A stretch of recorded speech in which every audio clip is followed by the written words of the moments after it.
Hello, book lovers. Welcome to session 9 of the guided reading of Anne Brontë's Agnes Grey. I'm very curious to know what your feelings are so far in relation to this book, a very significant title although not very well known and not very well read, title in the history of Victorian literature. As you know, I'm passionate about Victorian literature, and I really, really admire the Bronte sisters. We have already dedicated some time to both Charlotte and Emily at Books and Culture, and now it is time to dedicate some of our attention to Anne Bronte. I'm really enjoying this book, I must say. I'm very curious to see where this is going. So in this session 9, we're going to read chapters, we're going to read chapters 16 and 17 together. If you're here, don't forget to like this video, to comment, to share it with a friend who's also a book lover. And let me know, what are your thoughts on Agnes Grey so far? The novel and the character. What do you think about the character Agnes Grey? And where do you think her journey will take her? Last time we read together chapters 14 and 15. Chapter 14 is called The Rector. This was a very interesting chapter.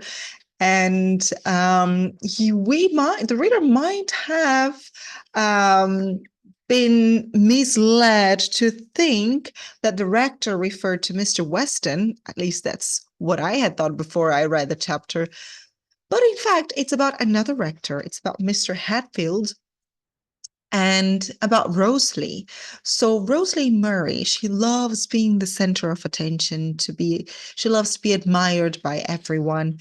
And here in this chapter, she leads Mr. Hatfield on. She plays with his feelings. She leads him to believe that she likes him. She goes outside, she pretends to read a book just to be seen by him. And eventually he proposes, which is pretty much what she wanted all along. He proposes to her, a lady above his station, and she takes pleasure in rejecting him and seeing him suffering. And it was all just to gratify her vanity and her ego. She felt pleasure in crushing his hopes and rejecting him. She's just a terrible woman. And chapter 15, called The Walk. This was also a very nice chapter. So after playing with Mr. Hatfield's feelings, who is also very proud and does not want to show his suffering or that his humiliation becomes public. So they are both very selfish people, very proud people. Perhaps the lesson to be learned was necessary. So Rosalie now is bored. She has played with Mr. Hatfield's feelings. There's no one to admire her. So on this day, she's walking back from town with Agnes, and Rosalie runs into some friends, so she's with the friends, and Agnes is in the back, and she bumps into Mr. Weston, and they have a wonderful conversation on the way back to Horton Lodge. However, Rosalie joins them and uses her charms to seduce Mr. Weston. And later, she tells Agnes that she has shot him through the heart. So now she has a new project, something to entertain her, to keep her busy and entertain her vanity and her ego. And that is a plan to seduce Mr. Weston. Now, that cannot be good for Agnes. Let's see how the story continues in chapter 16, The Substitution. So grab your cup of coffee or tea. I have my cup of tea right here. I'm waiting for it to be a little bit colder. It's too hot still, but it's the perfect accompaniment, the perfect combination for Agnes Grey in this cloudy grey day in the Netherlands. All right, let's read together chapter 16, The Substitution. Next day was one of the gloomiest of April days, a day of thick, dark clouds and heavy showers. None of the Murrays were disposed to attend church in the afternoon, excepting Rosalie.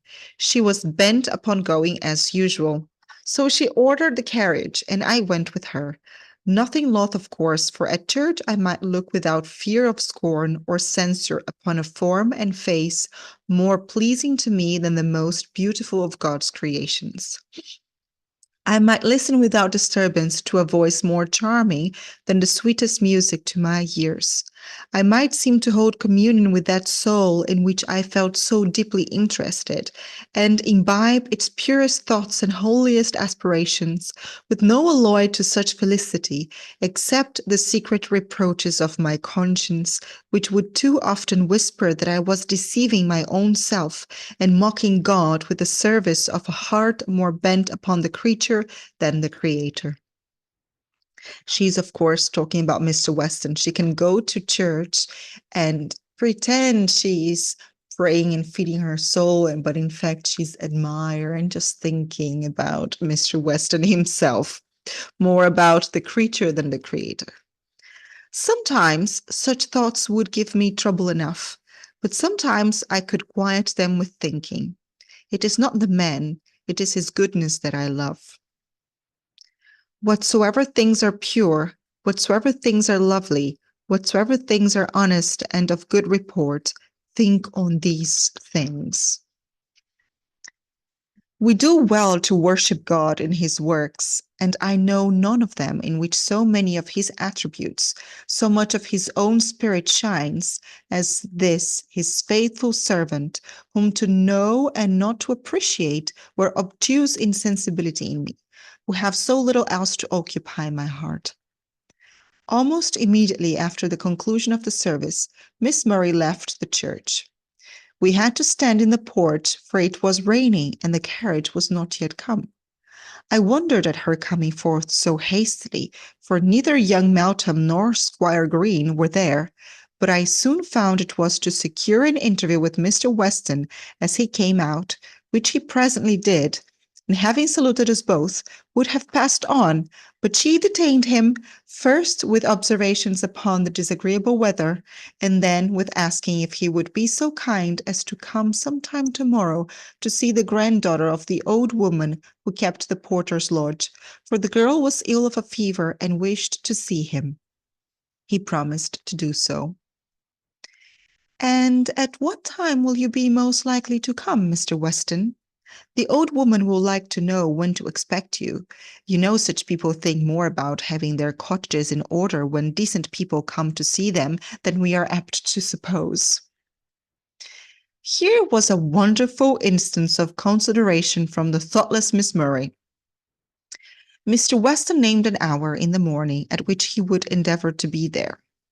By this time the carriage was ready, and the footman was waiting with an open umbrella to escort Miss Murray through the churchyard. I was about to follow, but Mr. Weston had an umbrella too, and offered me the benefit of its shelter, for it was raining heavily. "No, thank you, I don't mind the rain," I said. I always lacked common sense when taken by surprise. "But you don't like it, I suppose?" "An umbrella will do you no harm at any rate," he replied, with a smile that showed he was not offended, as a man of worse temper or less penetration would have been at such a refusal of his aid. I could not deny the truth of his assertion, and so went with him to the carriage. He even offered me his hand on getting in, and a necessary piece of civility, but I accepted that too for fear of giving offence. One glance he gave, one little smile at parting. It was but for a moment, but therein I read, or thought I read, a meaning that kindled in my heart a brighter flame of hope than had ever yet arisen. "I would have sent the footman back for you, Miss Grey, if you'd waited a moment. You needn't to have taken Mr. Weston's umbrella," observed Rosalie, with a very unamiable cloud upon her pretty face. I would have come without an umbrella, but Mr. Weston offered me the benefit of his, and I could not have refused it, more than I did, without offending him, replied I, smiling placidly, for my inward happiness made that amusing which would have wounded me at another time. The carriage was now in motion. Miss Murray bent forwards and looked out of the window as we were passing Mr. Weston. He was pacing homewards along the causeway and did not turn his head. "Stupid ass!" cried she, throwing herself back again in the seat. "You don't know what you've lost by not looking this way." "What has he lost?" "A bow from me that would have raised him to the seventh heaven." So there she is, Miss Murray, trying to seduce Mr. Weston, but apparently he has no desires to have her attentions. But he seems very interested in Agnes, and that makes her heart glow. I made no answer. I saw she was out of humor, and I derived a secret gratification from the fact. Not that she was vexed, but that she thought she had reason to be so. It made me think my hopes were not entirely the offspring of my wishes and imagination. "I mean to take up Mr. Weston instead of Mr. Hatfield," said my companion after a short pause, resuming something of her useful cheerfulness. "The ball at Ashby Park takes place on Tuesday, you know, and mamma thinks it very likely that Sir Thomas will propose to me then. Such things are often done in the privacy of the ballroom, when gentlemen are most easily ensnared and ladies most enchanting. But if I am to be married so soon, I must make the best of the present time. I am determined Hatfield shall not be the only man who shall lay his heart at my feet and implore me to accept the worthless gift in vain." "If you mean Mr. Weston to be one of your victims," said I with affected indifference, "you will have to make such overtures yourself that you will find it difficult to draw back when he asks you to fulfill the expectations you have raised." "I don't suppose he will ask me to marry him, nor should I desire him or desire it. That would be rather too much presumption. But I intend him to feel my power. He has felt it already, indeed, but he shall acknowledge it too. And what visionary hopes he may have, he must keep to himself, and only amuse me with the result of them, for a time." "Oh, that some kind spirit would whisper those words in his ear!" I inwardly exclaimed. I was far too indignant to hazard a reply to her observation aloud, and nothing more was said about Mr. Weston that day, by me or in my hearing. The next morning, soon after breakfast, Miss Murray came into the schoolroom where her sister was employed with me at her studies, or rather her lessons, for studies they were not, and said, "Matilda, I want you to take a walk with me about 11 o'clock." "Oh, I can't, Rosalie. I've got to give orders about my new bridle and saddlecloth, and to speak to that red catcher about his dogs. Miss Grey must go with you." "No, I want you," said Rosalie, and calling her sister to the window, she whispered an explanation in her ear, upon which the latter consented to go. I remembered that 11 was the hour at which Mr. Weston proposed to come to the porter's lodge, and remembering that, I beheld the whole contrivance.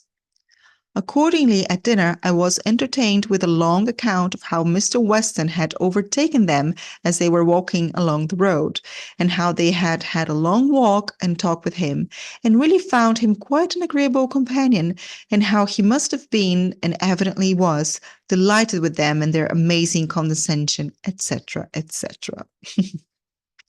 And this is how chapter 16 ends, and I think it's so interesting that it ends with etc., etc., because Miss Agnes does not even care about the rest of the conversation. It just goes on and on about their encounter with Mr. Weston. I apologize for this weird light here. The light keeps changing, so then I have a weird weird tone on my face, but regardless, I wonder what you think of this short chapter called The Substitution. So now, instead of Mr. Hatfield, Rosalie's new project or new victim, as Agnes says it, is Mr. Weston. And she has just come up with a plan to go out with Rosalie with Matilda at the exact time that Mr. Weston would be in that area. And then they returned and talked all about it to Agnes and how he was delighted to see them and blah, blah, blah. All right, so let's continue with chapter 17 called Confessions. As I am, excuse me, let's have some tea before we continue.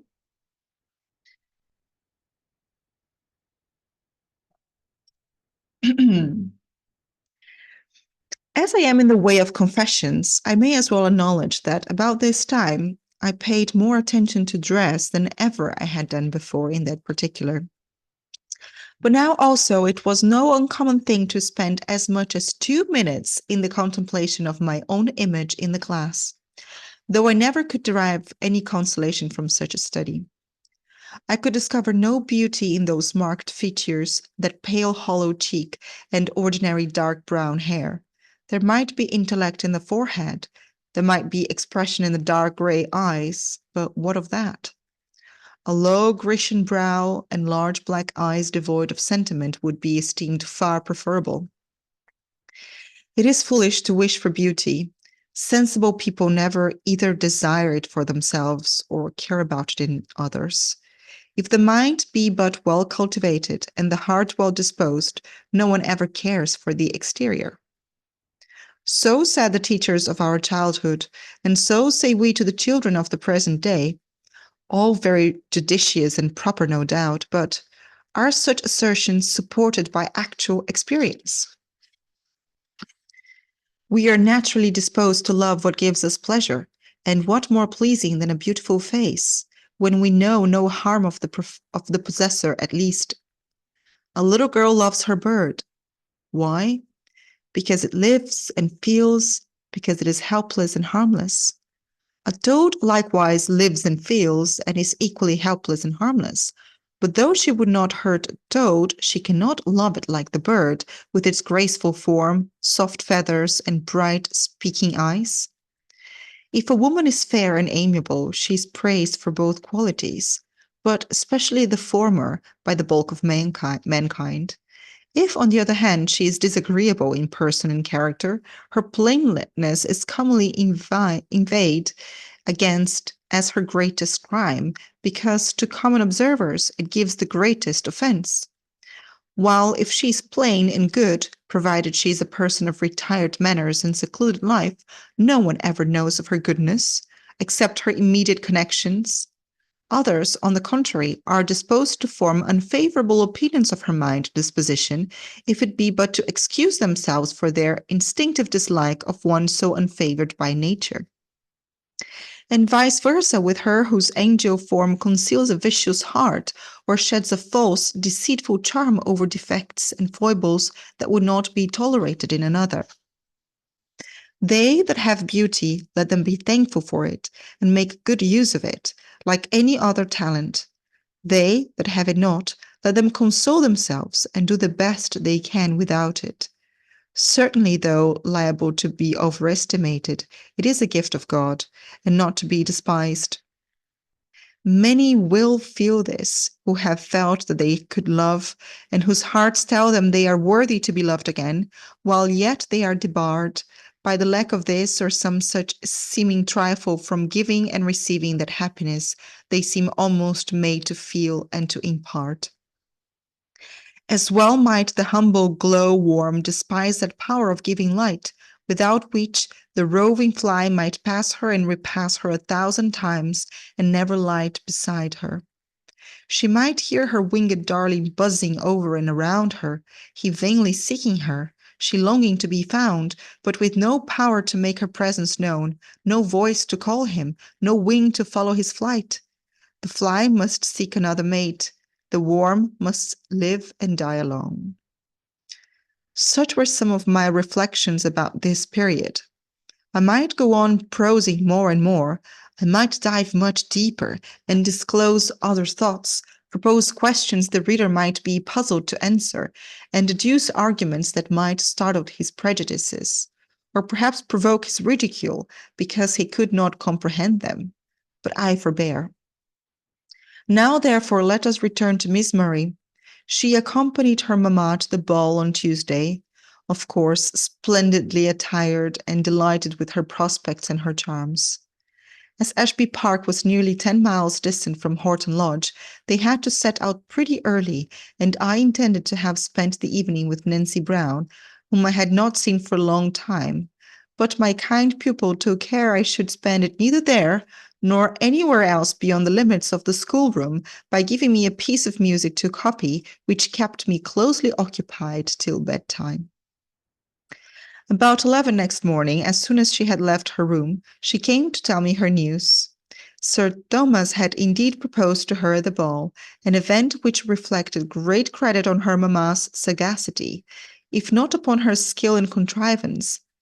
I rather incline to the belief that she had first laid her plans and then predicted their success. The offer had been accepted, of course, and the bridegroom-elect was coming that day to settle matters with Mr. Murray.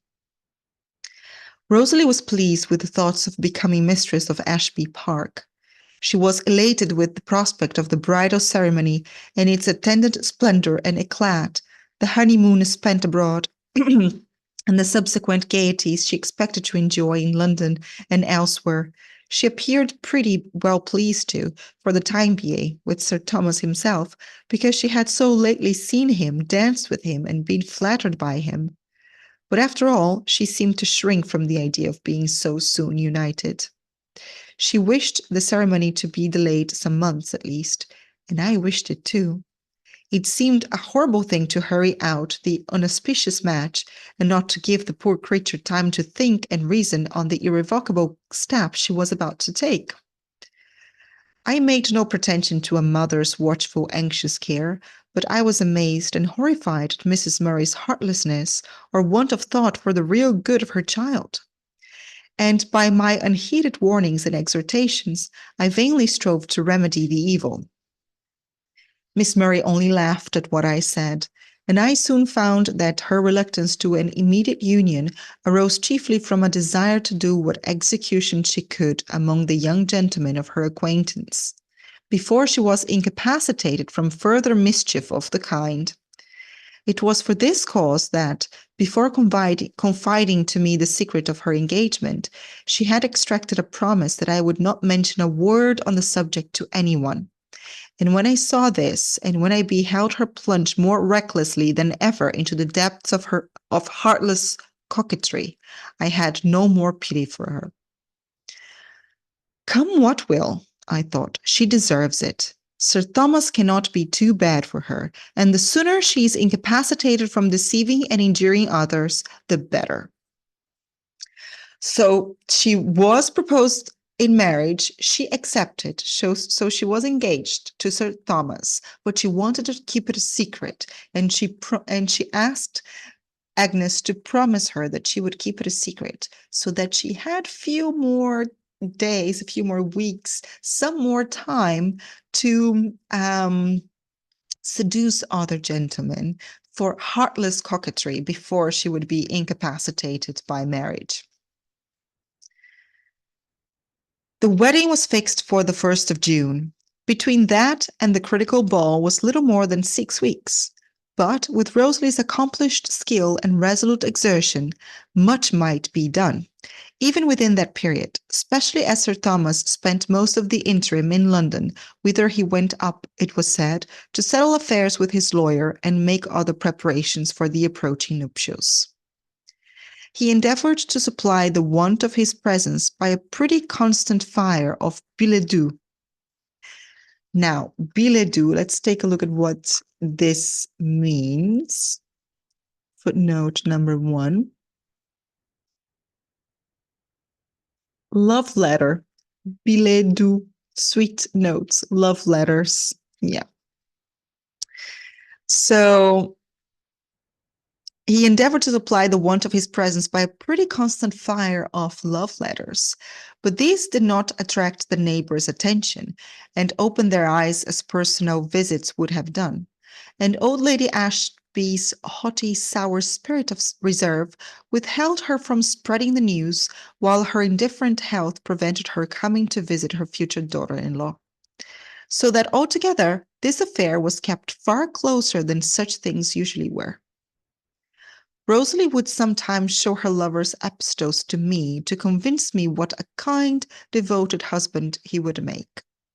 She showed me the letters of another individual too, the unfortunate Mr. Green, who had not the courage, or, as she expressed it, the spunk, to plead his cause in person, but whom one denial would not satisfy, he must write again and again. He would not have done so if he could have seen the grimaces his fair idol made over his moving appeals to her feelings, and heard her scornful laughter and the opprobrious epithets she heaped upon him for his perseverance. "Why don't you tell him at once that you are engaged?" I asked. "Oh, I don't want him to know that," replied she.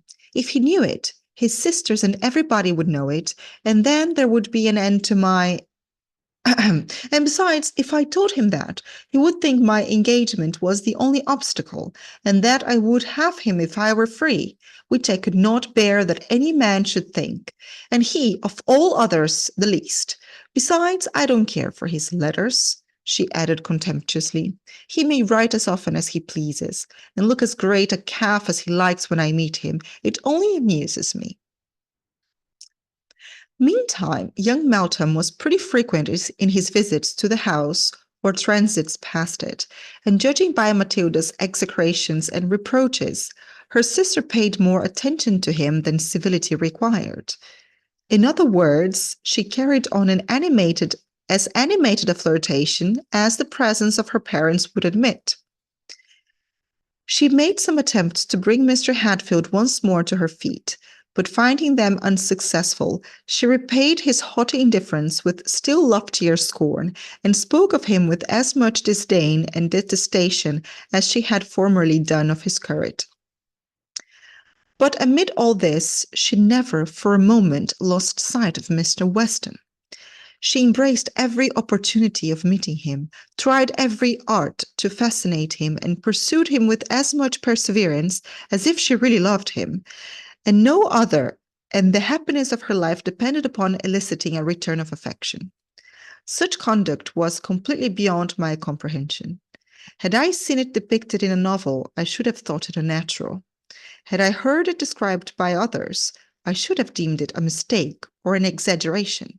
But when I saw it with my own eyes, and suffered from it too, I could only conclude that excessive vanity, like drunkenness, hardens the heart, enslaves the faculties, and perverts the feelings, and that dogs are not the only creatures which, when gorged to the throat, will yet gloat over what they cannot devour, and grudge the smallest morsel to a starving brother.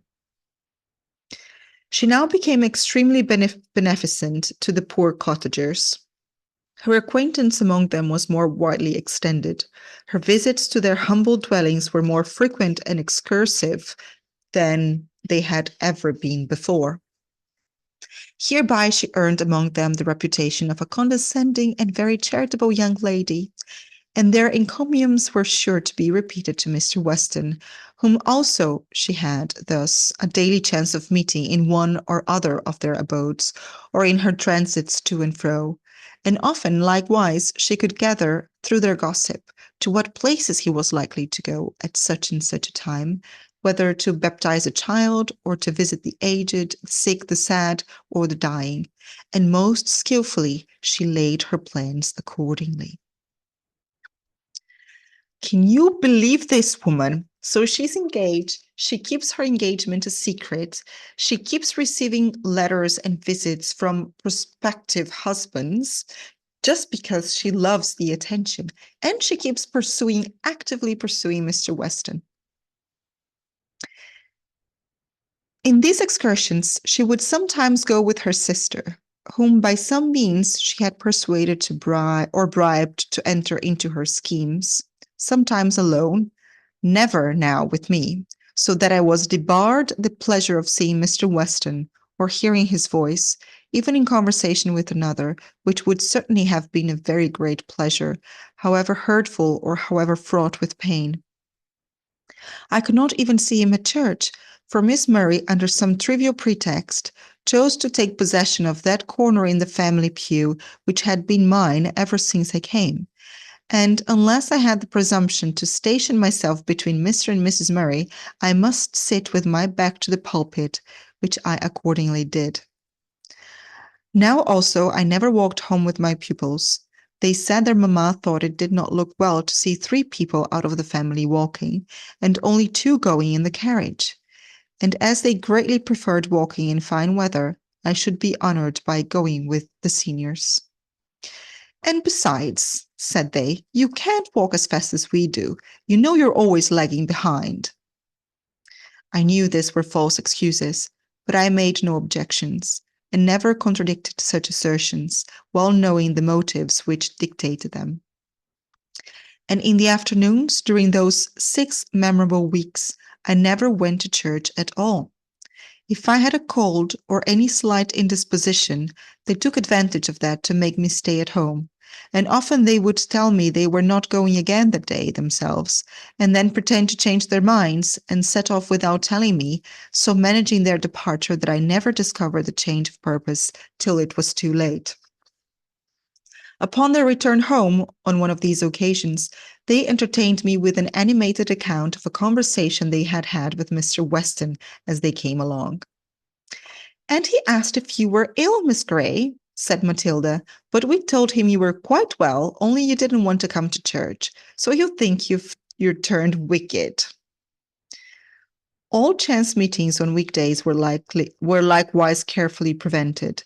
For lest I should go to see poor Nancy Brown or any other person, Miss Murray took good care to provide sufficient employment for all my leisure hours. There was always some drawing to finish, some music to copy, or some work to do, sufficient to incapacitate me from indulging in anything beyond a short walk about the grounds, however she or her sister might be occupied. One morning, having sought and waylaid Mr. Weston, they returned in high glee to give me an account of their interview. And he asked after you again, said Matilda, in spite of her sister's silent but imperative intimation that she should hold her tongue.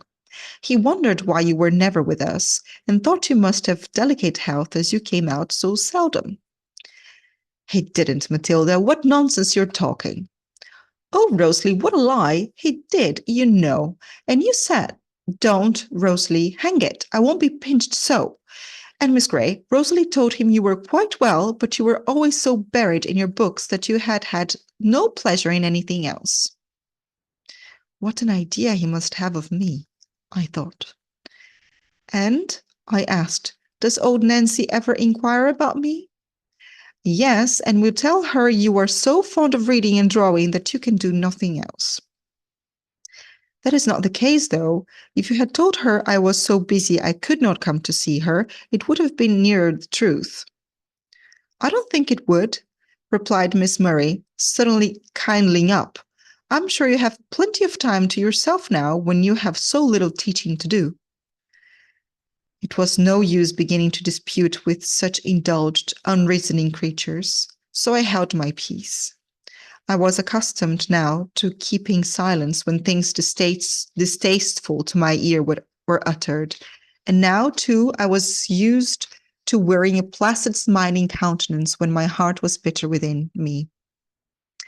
Only those who have felt the like can imagine my feelings, as I sat with an assumption of smiling indifference, listening to the accounts of those meetings and interviews with Mr. Weston, which they seemed to find such pleasure in describing to me, and hearing things asserted of him which, from the character of the man, I knew to be exaggerations and perversions of the truth, if not entirely false.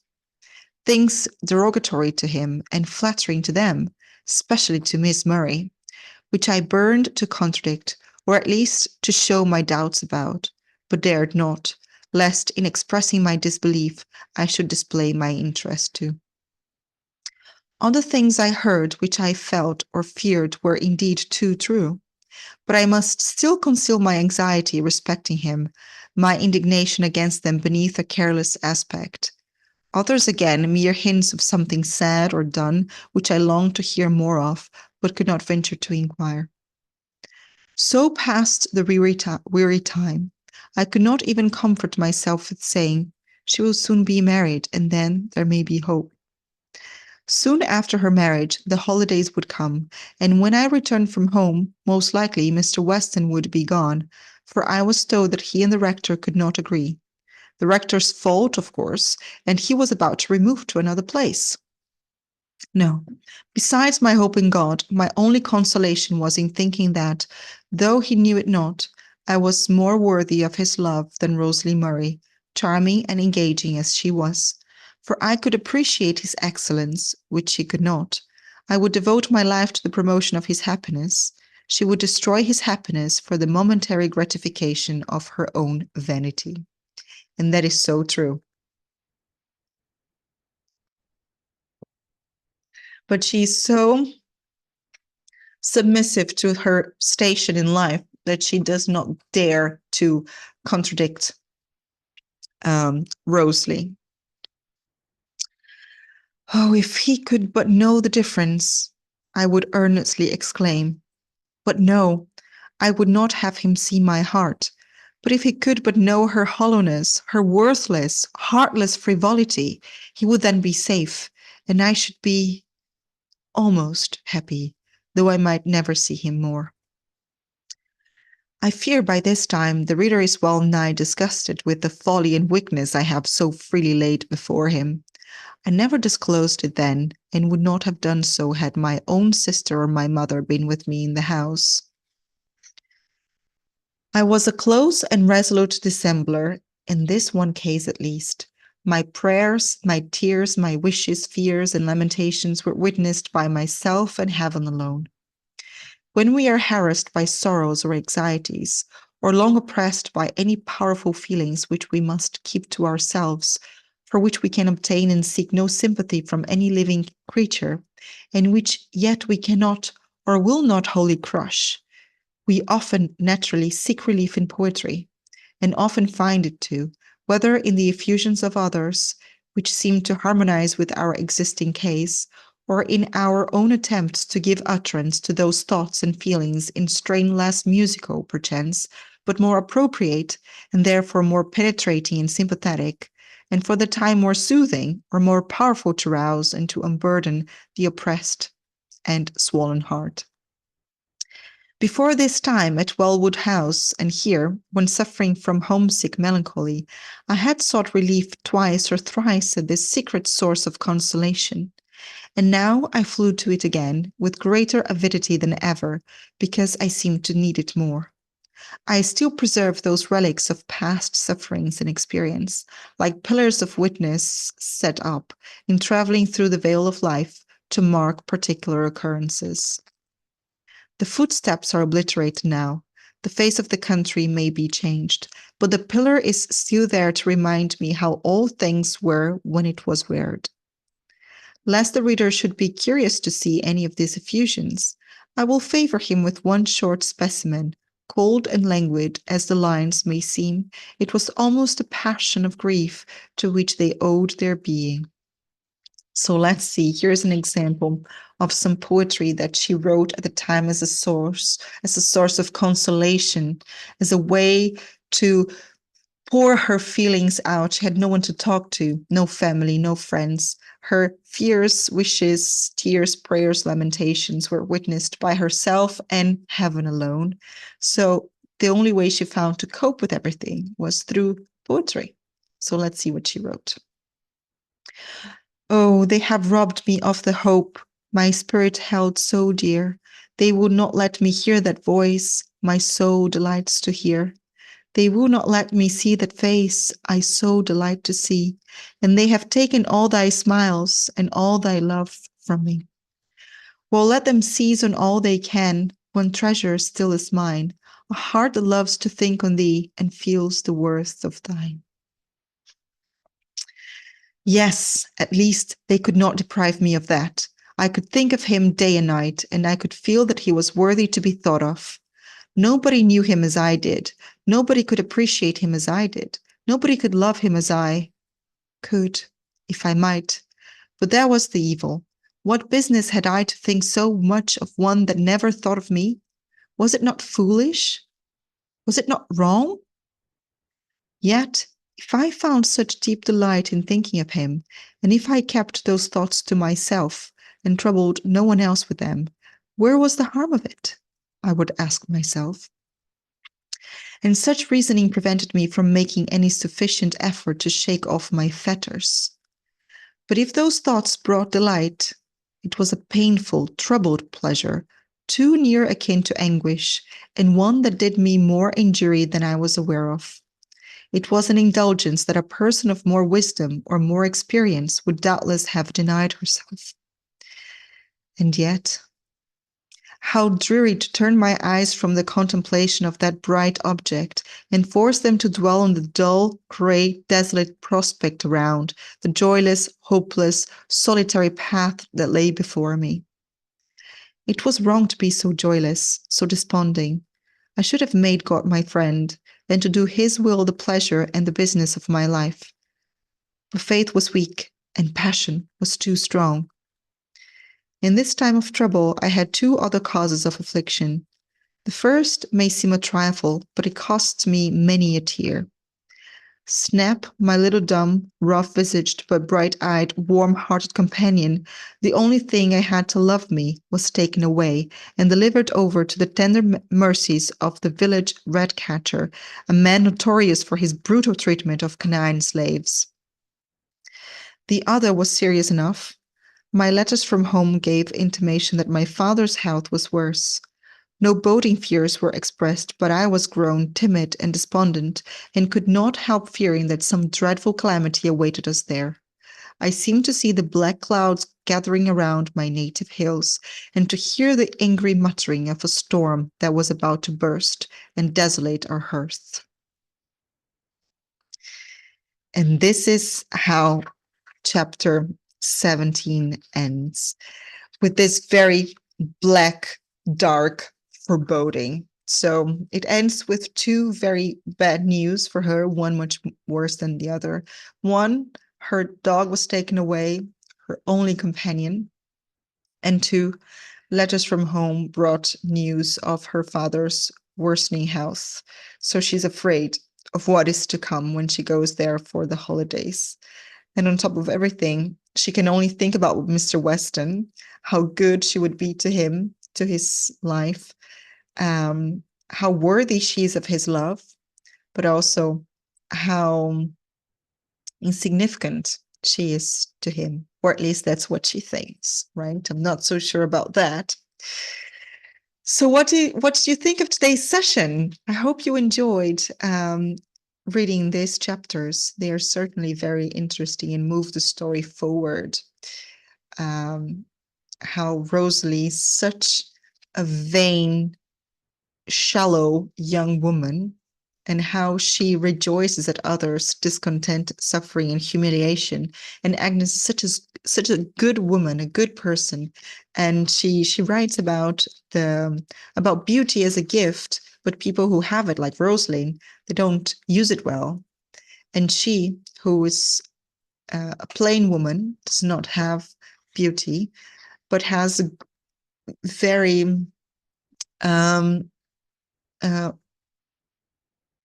deep benevolence and intellect and faith, how that is not valued by society. And she's just alone, lonely, and sad, dreading the future. In this dark tone, we're going to finish this session today. Next time, we're going to read chapters 18 and 19. Chapter 18 is called Mirth and Mourning. So a positive and a negative word. We're both starting with M. And followed by chapter 19, the letter. All right. So I will see you in our next session. Don't forget to leave your comment, to like this video, to subscribe to the channel, and have a wonderful week. Bye.